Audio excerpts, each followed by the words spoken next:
What's up, everyone? Kriddle here, and I finally reached level 100 on my Necromancer. It's been a few days since the Diablo 4 Season 4 released, and there's a couple things that I was going to kind of talk about that you may have either missed or maybe just to make your leveling process and getting there to the end a little bit faster and easier. So some of these things I didn't even realize until I was level 90, and I literally did, a head slap, like I'm an idiot moment. So hopefully some of these things may help you out. First and foremost, unique items. Once you start getting the unique items around level 20, you're going to start seeing them, and then you're going to start seeing them more and more and more. Those are the only ones you actually need to look at, because those are the only ones that are going to have 3 affixes on them. You can see on every single unique item it will have 3 affixes. If you get a rare item, or what is a magic item or whatever, they're only going to have 2 and then 1 respectively. So you don't need to even look at those for the stats. Once you start getting into those higher tiers, especially level 50 plus, you're pretty much only going to be looking at those legendaries, making sure that it has one of 2 things. It's going to have the 2 of the 3 stats that you want. So make sure that you're looking at that, and then also, you want to make sure or check to see if it has an upgrade in the aspect. This is one of those, oh my God, I didn't even realize moment. I was just salvaging literally everything. And then I noticed right down here at the bottom where it says required level 80, right underneath at the very bottom of any item, so you may have to scroll down with your mouse wheel to see it, it says upgrades and aspect in the Codex of Power on salvage, meaning that this particular item or this particular aspect is better than the one that I currently have in my Codex of Power, which you can check by going to your collections, Codex of Power, and you can see them all here. So once it becomes perfect, it'll turn yellow like this. The blue ones mean that it's not perfect yet. You do not have a perfect version of it. And these are basically tiers. So this one is like 1 tier away. It's, has 16 possible variances as you unlock these, and I got the 15th, not the 16th. So it doesn't matter how many of those you actually salvage, you only get it if it's better than the previous one. So you want to try to salvage the best one that you can, but you can see I have several of them that are now perfect. And once you have those that are salvaged, that are perfect, you don't need to salvage anymore, and we'll kind of get into that here in just a minute. But before we get into that, I do want to say, as you're leveling, especially 1 to 50 and even up to 75 or 80, you're going to want to salvage every single item that you get, at least as many as you possibly can. Don't worry about gold. You can see down here I only have 220,000 gold right now. You're going to need millions of gold. Don't worry about that, though. There's ways that you can get it once you get high enough level. But for the beginning, I'm going to recommend that you just salvage these. The reason for that is because when you go over here to the Master Crafted guy, you're going to be spending veiled crystals and iron chunks a lot. Now, of course, you're going to need a lot of these other materials that you can only get through the pit that are probably right here behind my head. And you can't even see them. But you're going to be needing a lot of these iron chunks and veiled crystals, and you don't really want to have to go back and farm those again. So I recommend going ahead and just salvaging everything that you see while you're leveling. It's just so much easier to do that. Another thing that I recommend while you're leveling is to do the Hell Tides. You know that the Hell Tides are these right here. You can actually start these at level 1 now, as soon as you log in. I do highly recommend doing these for a couple reasons. One, because you're going to have your quest that are going to be for the new season, which is this right here. So you're going to have your seasonal quest. You're going to need to raise your Iron Wolves faction, and the only way to do that, as far as I'm aware, is doing these Hell Tides, and you're going to get lots of Iron Wolves faction while you do the Hell Tides. So I recommend doing that. Once you start seeing like some of the Tree of Whispers things start popping up inside of the Hell Tides, those I would recommend doing, so that you start doing the Tree of Whisper quest, which you can turn in over here, and that's where you're going to get your first glyph runs, tier 1 of your Nightmare Sigils that you can start to run. That's the next thing I was going to talk about, is the Nightmare Sigils. You get 1 at tier 1, and I would recommend waiting until level 50 to do those. The reason for that is just go ahead and level up doing the Hell Tides so that you get the faction or the rep with the Iron Wolves. And then once you hit level 50, I recommend starting to do these nightmare runs. And every single time you clear a nightmare run, you're going to get another nightmare sigil of 1 tier higher. Every single time, it's guaranteed. You may also get some during the run, but as long as you complete the run, you will get one of 1 tier higher. So I do recommend going through those nightmare dungeons and just speed through them as quickly as you can. Don't try to kill every single monster in there. I would even say on a lot of the events, you can skip the events. Just go straight for the glyph and get that glyph XP, because it's going to take you forever to level up your glyphs, which I'm just having a brain toot right now of where my glyphs are.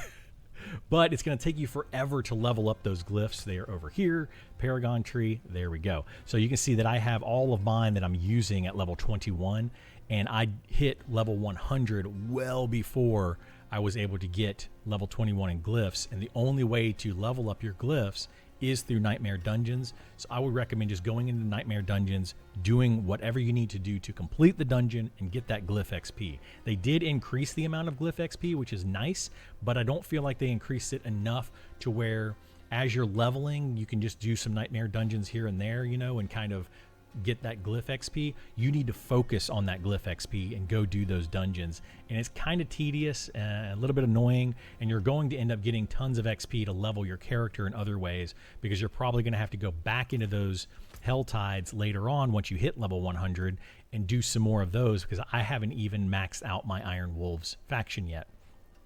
So to do that, you're going to have to go do a lot more of those hell tides, which are also going to give you the things that you need for the boss summons. Okay, so that should go over some of the leveling stuff. The next thing I want to talk about, and this is another forehead slap moment for me, is tempers. So you can go here. Whoops, tempering is this one, this tab right here, and you can see that you have 6 different tabs. You will get little scrolls as you're leveling. Just go ahead and read every single one of those scrolls that you have in your inventory, and you'll get better ones as you go. And that's where you're going to get your tempering stuff from. But once you actually unlock tempering, know that you can have 2 tempers per item. In fact, you have to have 2 tempers per item if you want to mastercraft it. So early on, you don't need to worry about it when you're hitting level 50 or 60 or whatever. Don't worry about it too much. You know, go ahead and throw some tempers on there. Try to get what you want, kind of mess around with the system. But when you get into that late game, level 80 plus, and you're starting to get some of those 900 plus item powers, you're going to want to make sure you get the correct tempers on there. So you're going to take your item, you're going to throw it over here, and you're going to try to temper it. I don't believe it tells you. It does not tell you that you can, can you temper this? It doesn't tell you how many you have right here until after you click on something. So you have to click on something and then click on this, and then it tells you existing affix will be replaced and temper rerolls of 3. So you can have up to 2 tempers on any given item. You can see every single one of mine has 2 tempers on it, and you want to roll 2 of them that work for your character. Something that I fell into while I was leveling was I wanted this specific perfect roll of one thing. Like for me, because I'm a necromancer, we're doing a minion build. A lot of my rolls I wanted to have maximum skeletal mage damage that you can see here on this ring, but I was trying to re-roll that skeletal mage damage over and over and over to get the highest that I could possibly get, and didn't realize that I could put another temper on there. So the first thing that you want to do once you find your item is to temper it first, and go over here, pick the 2 different tempers that you want to add to it, and roll both of those on there. Once you have them both on there, in the case of this, I have 3 rerolls left. I could, if I want to, go and try to say, hey, I want to try to get, a perfect version of that. Maybe I want to get that 10% instead of 9% that I currently have on there for the ultimate cooldown. Or maybe I want to go to the skeleton, which is under offense here. The skeleton mages. You can see that I have a fairly low roll of 67.5%, and I can get up to 85%. So I may want to re-roll this, and it has a 1 out of 3 chance that I would get the skeletal mages, but then it has a huge range in there. So if you want to attempt that, go for it. I just recommend getting the 2 on there first, though, and getting that perfect item. Once you have it perfect, you can then mastercraft it, but you can't mastercraft until you actually start going to do the pit, which is done here at this obelisk inside of Karagar, I believe is how you pronounce that. So you have to go to this portal activator to do the pit. I was thinking the pit was the thing that was down here. So another thing, it is not this that's down here in this area. That is a completely different thing. And that's for the leaderboards and whatnot. So if you want to do the pit, which you're going to want to do to mastercraft your items, you do have to go to this, and it does take 3 of those items to get, which you're going to get tons of, but it's I forget the name of the item right now, but it takes 3 of them to spawn the portal. So that should go over that. Once you start doing your master crafting, you will notice that every 4 ranks, it's going to do a big jump. So the first rank is going to be 5% bonus, second rank 5% bonus, third rank 5% bonus for everything. And then on the 4th, 8th, and 12th, when it jumps up, it's going to go up 25% on one affix. You can see on this one right here, my level 4 rank, I went up on critical strike chance, which is huge. That's what I wanted. I already had a pretty high roll on the critical strike chance, and that just increased it by 25% at rank 4. So now on my next level 8, it's going to do another 25. I can't do it right now because I need the items from the pit.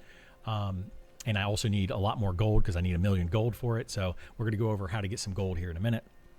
But you want to, make sure that you have the correct tempers first.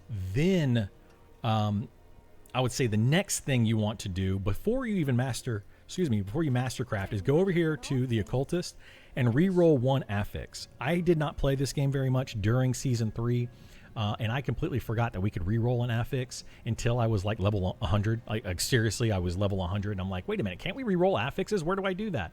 So I went over here and I found out, yes, you can do that, and this is very, very expensive to do. So I could re-roll my maximum life on this helmet right here if I want to, and I can get, a different affix. These do cost a lot. That's why I was saying to salvage every single item you possibly can while you're leveling, because you do need a lot of these items that you're going to get from salvaging. These are going to come from chests, but these veiled crystals you're going to get from regular drops, but also from salvaging items. So I recommend salvaging everything that you come across, at least for a while. Once you start needing to get some money, before we get into that, so I would say that this is the second thing you want to do. You want to temper first, get both tempers that you want. Second thing is to come over here, try to re-roll the affix until you get the affix that you want. After you get the affix, that's when you want to come over here and do the masterworking. You do not want to masterwork something that has the wrong affixes on it, and something that just doesn't have the correct tempering on it. If it doesn't have the 2 things that you want for tempering, you might as well just hold on to that item until you get another item that you can then temper. There is a limited number of tempering, and that's why I say do tempering first. I think it's like 5 per item, so you might get lucky and the first 2 rolls are perfect. It's exactly what you want, but it might take you multiple rolls to get those 2 items or the 2 tempers that you want. So definitely 100% do that first, then change the affix, then go to masterworking, because it's going to increase the stats of that masterworking thing. So let's say like I got movement speed on here, that's perfect, which is what I wanted to have on there, because I like to have that movement speed.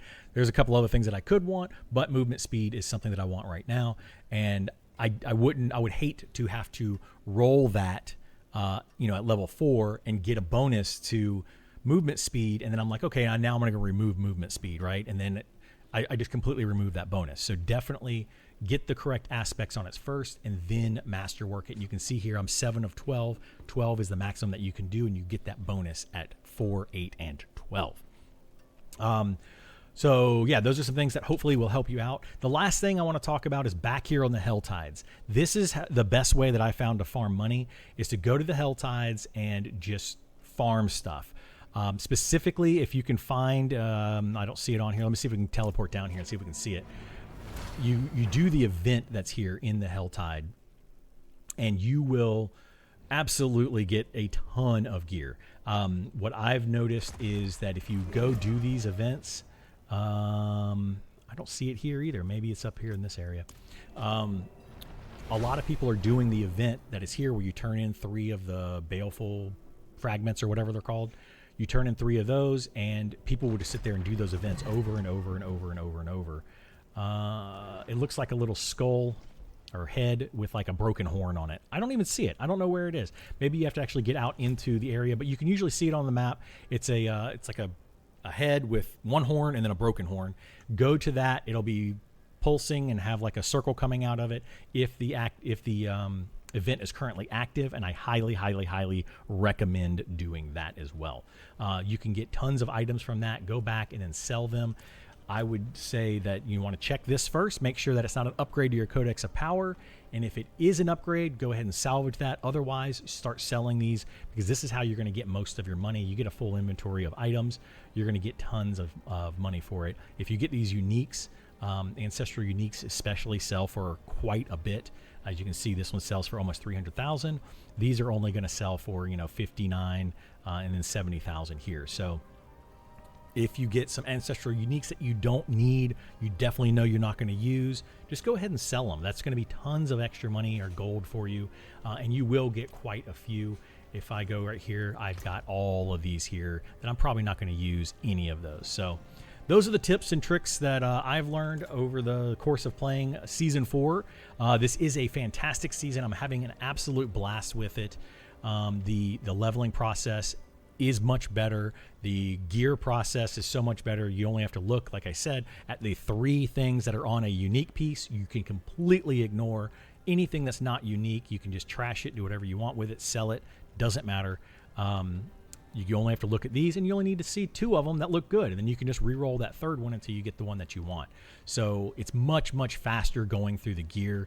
You don't have to look at every little thing and have like 6 different affixes, and you're not really sure what is going to be good and what's not, and all that kind of stuff. So anyway, hope that helps you out. If it does, please like, subscribe, follow, all that kind of jazz. And I do stream over on Twitch daily. We do a variety of games, but right now we're playing a lot of Diablo because it's kind of a Diablo thing to do right now. Anyway, thank you for watching, and I'll see you next time. Bye.